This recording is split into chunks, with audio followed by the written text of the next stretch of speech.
सांगतो की ज्या मृत्यू लोकामध्ये तुम्ही आम्ही जन्माला आलात त्या मृत्यू लोकामध्ये कधी सुखाची कहाणी ऐकली का हो?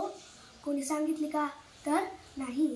मग ज्याप्रमाणे विस्तावर झोपलेला माणूस कधीही म्हणणार नाही की मला अगदी गार वाटतंय, जर तो असं म्हणतच असेल तर त्याच्या इतका मूर्ख माणूस या जगामध्ये शोधूनही सापडणार नाही. मग हा संसार विस्तवाप्रमाणेच आहे.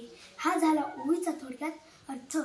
आता सर्व मानव रात्रंदिवस सुखाकरिता प्रयत्न करतात, पण जगामध्ये असा एकही माणूस नाही की ज्यास दुःख हवे आहे.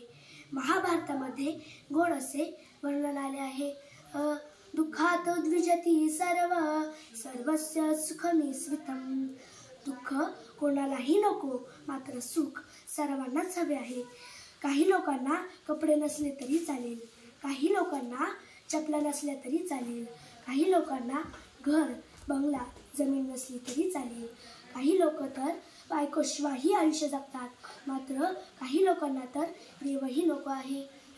देवधर्म सांधी पडिले सकळ, विषय गोंधळ गाजतसे. काहींच्या जीवनामध्ये देवालाही स्थान नसतं, मात्र सुखाला असतं. मला सुख मिळालंच पाहिजे. आता तर सर्वांनाच सुख पाहिजे, पण सुख म्हणजे नेमके काय? तर बघा, सुख जरी एक असेल तरी सुखाचे विषय अनेक आहेत. साधू संतांना देवाशिवाय सुख या जगामध्ये कुठेच दिसत नाही. मात्र संसारामध्ये प्रत्येकाचा सुखाचा विषय वेगळा आहे. मात्र परमार्थामध्ये साधू संतांना देवाशिवाय सुख कुठेच दिसत नाही.